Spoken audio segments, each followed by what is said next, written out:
Welcome to School Scene. I'm Dan Bridges, Superintendent of Naperville Community Unit School District 203, and I'm joined by my co-host, Dr. Karen Sullivan, Superintendent of Indian Prairie School District 204. Together, Karen and I are responsible for the education of 46,000 students in 55 schools across Naperville in areas of Aurora, Bolingbrook, Lisle, Plainfield, and Woodridge. Our mutual goal is to ensure that each student receives a first-class education and leaves our districts well prepared for their next phase of life, whatever that may be.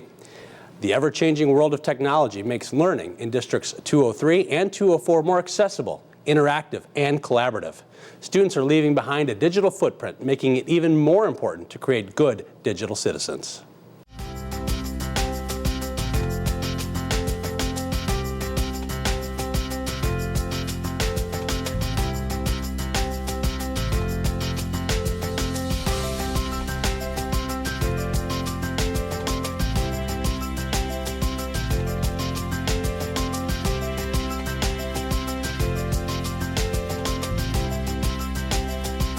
To kick things off, Karen and I are joined by IdaLynn Wenhold, Executive Director of KidsMatter, and Naperville Police Detective Rich Wistocki. One of the things that we're concerned about is a digital footprint. What is a digital footprint? Well, the digital footprint is when our kids, and adults for all that matters, are on the internet, on their social networks, and they post things, they share things, and that is their footprint. 2-3 years ago when IdaLynn and I got together to do this program, we wanted to make sure parents and kids together knew what a digital footprint was. Okay. What kinds of trends are you seeing in social media?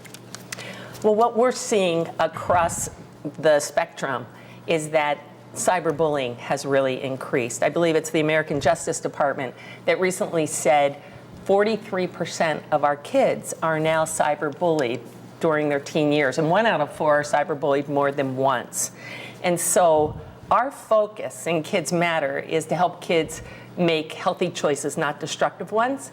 And so together with Rich, we are really trying to create programming that will enable them to promote positive peer relationships and become what we call upstanders, to stand up to these situations of bullying in a really productive way. So as we expose our students to more and more technology, and they have greater access to technology, different types of technology, and all of this social media, it seems to me that all students are really vulnerable to this idea of cyberbullying.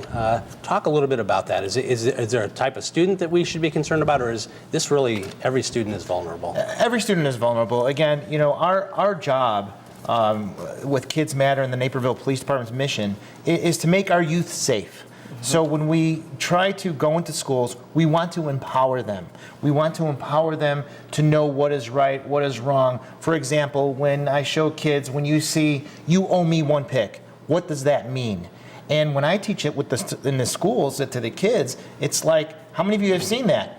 10 or 12 raise their hand. Well, when somebody says you owe me one pick, that means they are about to be a victim of sextortion. So when we give those key red flags, they can identify it and they're like, oh, I've seen it. No way. So we have to empower our children. Not only do we have to empower our children, we have to empower the parents to know that they are responsible for their children's technology. So is there an age group that you see greater vulnerability, or is this really? Yes, there is. Well, I mean, I've had them everywhere from 16 years old all the way down to 8.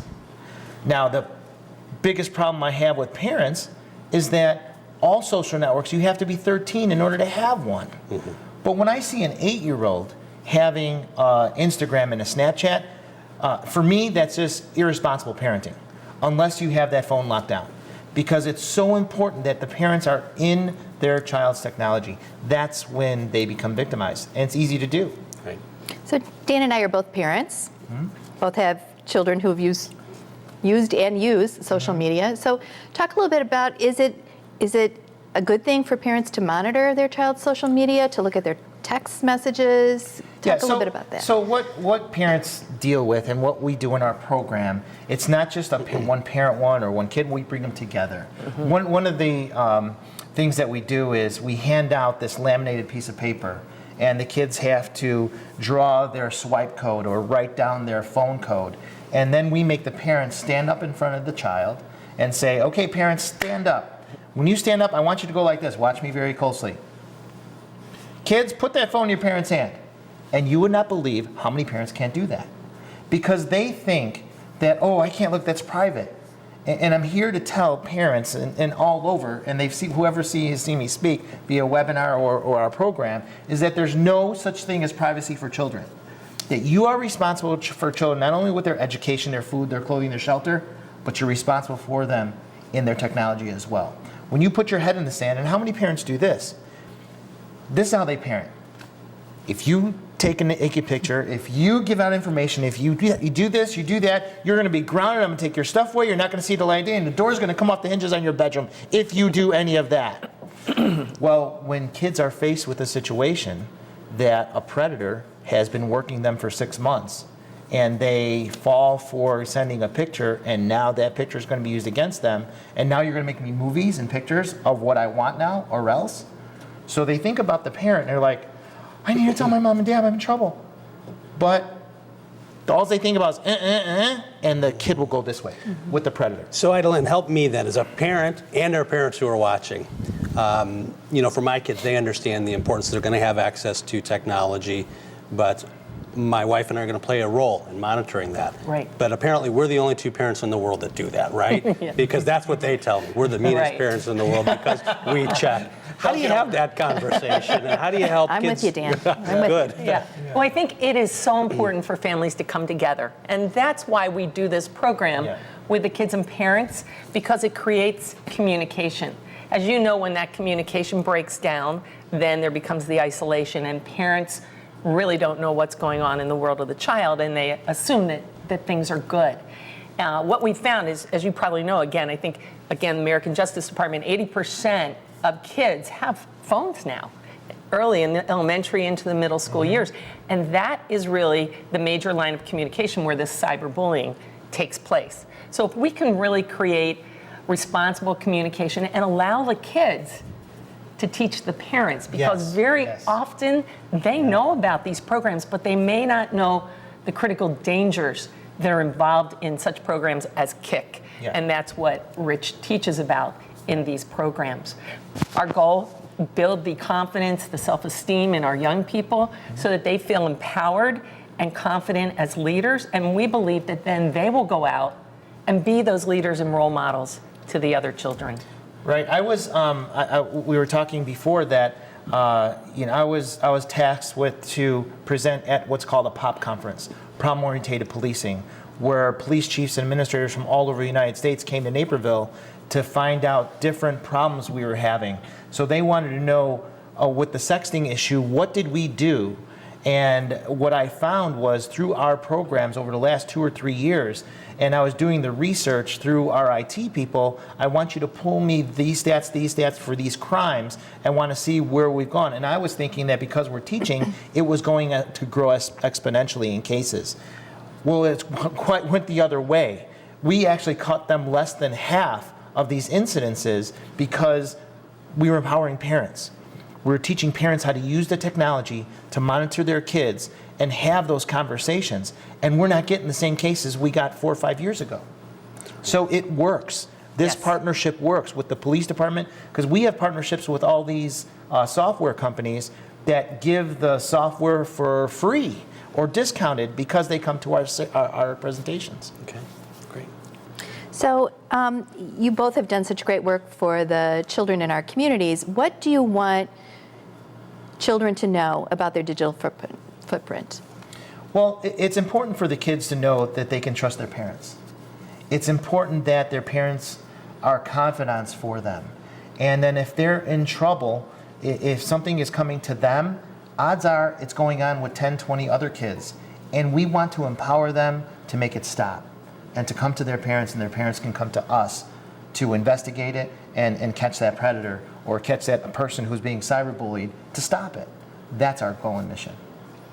We want them to know that they can make a positive impact too. I really think when you give young people the opportunity to become leaders and to make a difference, that they will stand up. And again, that is, to me, so important to create that community of upstanders so that they're not just a bystander to bullying or the victim or the bully, but they can stand up and help others do likewise. What recommendations would you have for kids who maybe are not the victim of cyberbullying or attempts at sexting or other online or cyber crimes that could be committed, but they do know somebody? Where can they go if it's not, and maybe they might not have a relationship with their parents where they're comfortable having that conversation? Well, we talk often about see something, say something. Right. If a kid sees something, hears something, you need to say something to someone, to a responsible adult. And a lot of my cases that I get come from the school social workers or mostly from the school resource officers who are that resource for the kids while they're in your schools. Yes, and there is a website called dosomething.org and also bullybus.org, and I love it because it has examples for what kids can say to other children that might be the bullies. And there are things that make sense to kids, not things that adults would say, very intellectually. It's kids speaking in their language to other kids, but it's helping to empower them and give them confidence that they can stand up to that type of So really the message is just don't ignore it. Whether it's say something to your friend or say something to an adult you trust, a parent, it's just say something. Say something. So you've talked about tips for kids. What about parents? What would you want parents to know about how to address this with their own child? If it's occurred, something's happened and they're concerned, how would you address that? In our program that we do, we show parents if a crime happens, this is what I need. I need user IDs, I need screen captures, I need a written statement from your child to know how to gather that evidence for us and give so we can find out who the person is who was attacking their child. It takes a village. Yes. It's not just the parent's responsibility because there are sleepovers, there are other kids saying stuff and they tell their parents, well, mom, don't say anything, but, no. We have to be that village. We have to be that community that says, a parent, when he hears that, call the social worker, say, I heard about this, you may want to look into that. If we all be quiet, we can't protect our kids. It takes a village. Right. And that's what Naperville is known for. Right. How do you, as parents, how do you keep up?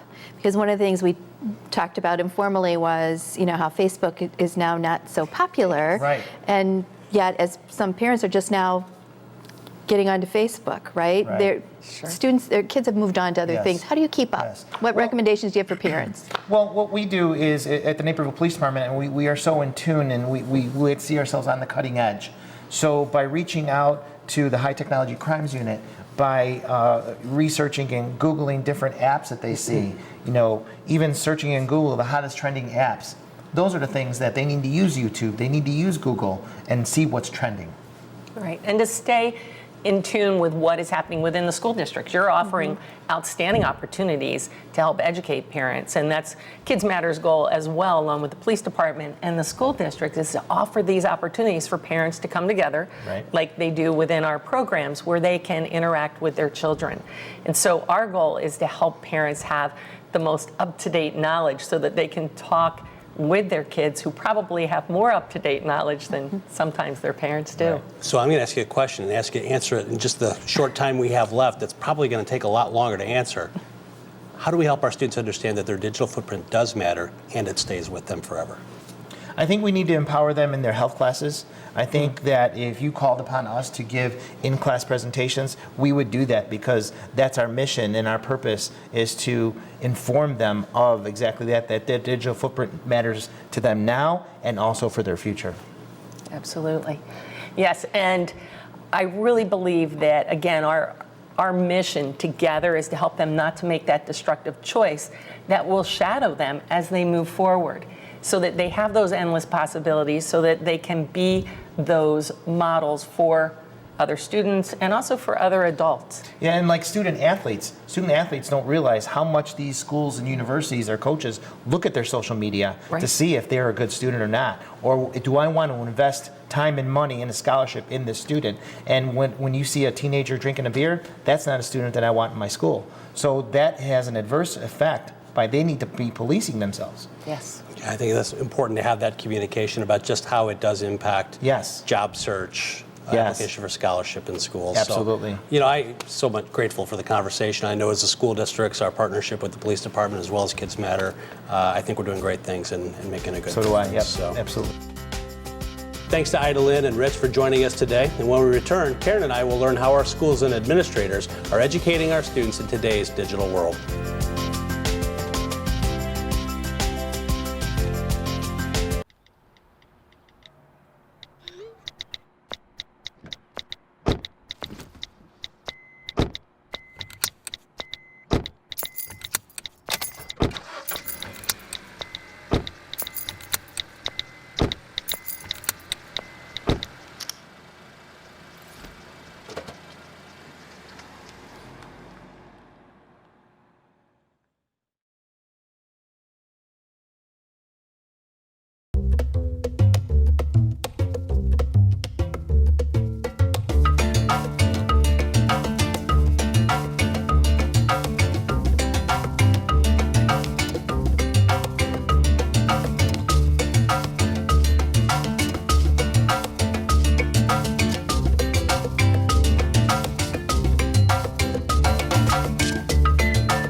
Read to a child today and spark a lifetime of ambition.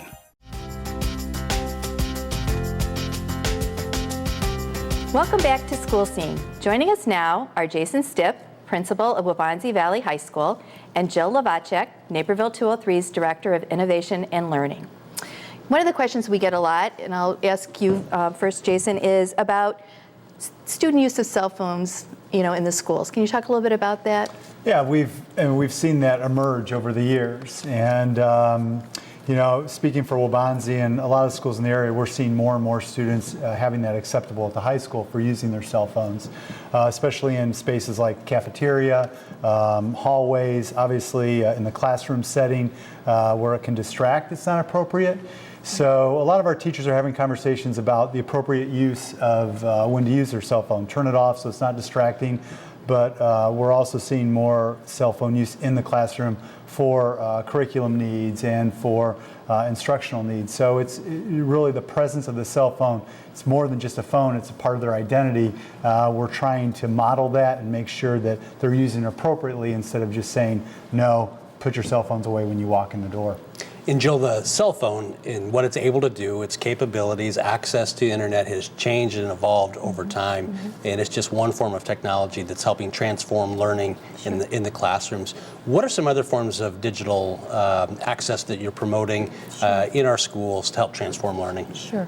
Well, as you know, it's an exciting time in the district right now. We are in the middle of implementing our digital learning initiative, where within the next 3 years, every student across our district will have a device in their hands for their personal use throughout the school year. What we have found, though, and we've been very purposeful, to your point, Jason, that when all of our professional learning, all of our infrastructure and tool decisions, and all of our communications really have gone out about, it's not about that device that the kid is actually having in the classroom, but what it's really about is the opportunity that the device provides to really engage and enhance the learning experience. So, we now have the ability to leverage that technology on a daily basis in the classroom to help with student engagement levels, to help with learning and retention, and that's the part that really gives the opportunity to kind of transform the teaching and learning that's going on. That's the exciting part. So the classroom looks a lot different than it did before the technology was there, doesn't it? Absolutely. Yeah. And the technology itself, as you said, is really just a tool to get at deeper learning. But that technology, as we've talked about, is creates this digital footprint that we've been talking about. What kinds of things are we doing in our schools to help students become good digital citizens? Well, one of the things, there's a couple different things that are happening. One of the messages that I see quite a bit is kind of that think message when it comes to social media, and this idea of, is what you're putting out there, is it truthful? Is it helpful? Does it inspire, or is it illegal? Is it necessary? And I always think that's a good question, is what you're putting out there really necessary? And so I think when we look at that, and the last one being, is it kind? And when we look at that, I think we try to reinforce those messages with our students.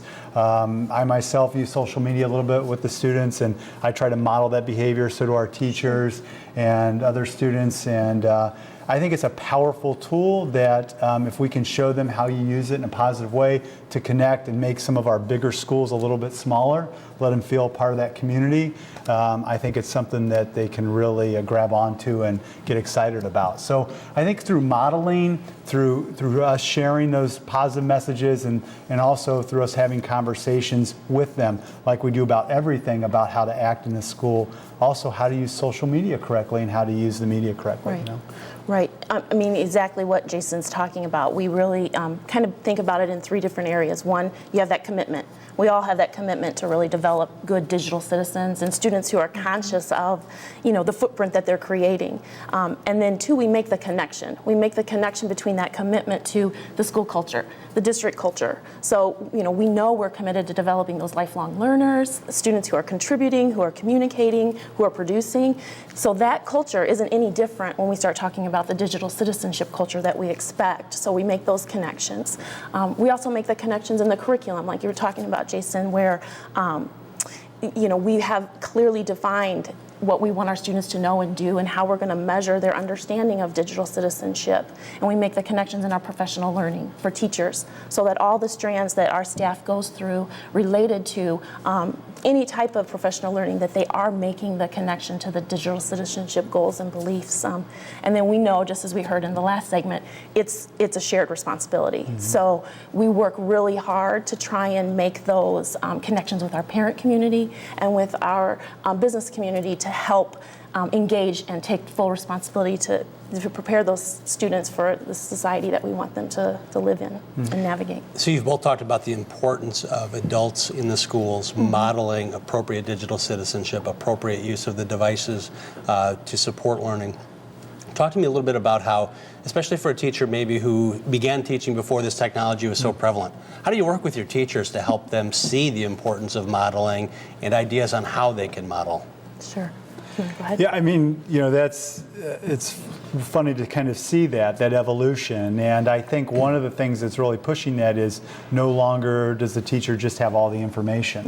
And that information is so quick at the students' fingertips. And so I think this is one of the few things where we've had to meet the students on their platform, especially for a lot of our veteran teachers, whereas usually they came to us and here's our platform, now you can get on. So we're kind of having to come down and say, okay, where are you? Let's get on that platform and how can we help you learn and use it correctly? So teachers by nature are ones that want to change and innovate and try new things. Right. So we're very fortunate that as soon as we have the support, which we get the support from all of you at the district office, and getting the things in their hands, I think they feel more comfortable to use it. And just kind of always preaching to them, learn by doing. Just get messy with this. And I think of my mom when she's still going through the instructions on her phone, and I'm like, you don't need that. You just play with it. And we just really encourage them to play with the technology, get dirty with it, and you'll see that the kids will really respond to that. So. Right. And ultimately, we know kids need role models. And so we know that we want to be modeling not just what they shouldn't be doing when they're on the online environment, but how do they navigate and operate and produce and communicate in a successful way. We're really building that foundation for our students and hoping that they are learning the tools that will help them build that footprint that will take them, into their professional life. I think it sends a great message to our students when they see their teachers and adults as self-directed learners themselves that when they have an experience and they just have to get in there and roll up their sleeves and really dig in. So it's great. So we've talked about students, we've talked about teachers. Let's talk a little bit about parents. Dan mentioned that schools look very different than they did when we went to school, right? And with technology, can you talk a little bit about, how we are trying to share this with our parents who, this is very different for them. Sure. Well, it's funny because I always say, if we get too many parents on my Twitter account, it might shut down. The kids won't follow me anymore. So it's like when my grandma got on Facebook. It's like, wait a second, what's happening here, right? So I think the kids are really excited about the parents joining them and being a part of that. And I think that how we communicate it with whether it be at our high school, and I know a lot of local high schools, with our athletics, with information, with news information we give, and we're also informing parents when we have our orientations. Again, we think this is an appropriate use, so let's help our students learn how to use this so when they go off, when they leave, they do it appropriately. So we're just really trying to encourage that educational piece with them and show them ways that this is a greater way for us to connect with them as parents and with the student body. And really working with our parents to help understand, myself as a parent, I want to know, how is that learning different in the classroom? And how can I help support what's going on at home? So we work with organizations like KidsMatter and partner in some of the events that are hosted, the video competition that is coming up that our students can compete in. We are also opening our doors at the next Focus 203 at the end of the month to really invite parents into the classroom and to really engage with what students are doing on a day-to-day basis. So those are just a few of the things that we have been working on. Digital footprint doesn't have to necessarily be bad, though. And sometimes we talk about you be aware of the digital footprint you're leaving. Talk about ways in which students can leave a positive digital footprint. How can that happen? Well, I think an immediate example I can talk about is some of our high school students in the social studies department just recently. They're talking about problems around the world and how are we going to engage and help solve that, and how can we have a voice in that in a positive message. So they use Twitter, and they learned how to really craft a message and leave that out in the environment for people to see and really make it a positive impact. Yeah, and what was really positive about that, they drew me into that. Yes. And it's not even able to be in the classroom every Right. single day, Right. being able to use social media or other ways to just kind of draw Right. other people into Right. the conversation. And Jason, what do you? We also remind them, we just did kind of a PSA when we do it on our Warrior Update and things, of reminding students about how colleges look at this. Yeah. And so the good thing is, well, college is looking at it, so you have a chance to put some real positive things out Right. there and do some real positive stuff. And so I think with that, with them seeing their peers be responded to by the creativity, by just the powerful tool of social media in a positive way, is something they can really respond to, and they can see it real useful. Well, I think that this is a topic that you're going to see us talking a lot about, and a lot about to our, not only our parents, our students, and our teachers. So we really, thank both of you. Thank you. Thank you. Thank you. Thanks, Jill and Jason. Dan and I would like to thank our guests for joining us on this episode of School Scene and providing a more detailed look at keeping our kids safe while learning online. Until next time, I'm Karen Sullivan. Thanks for watching.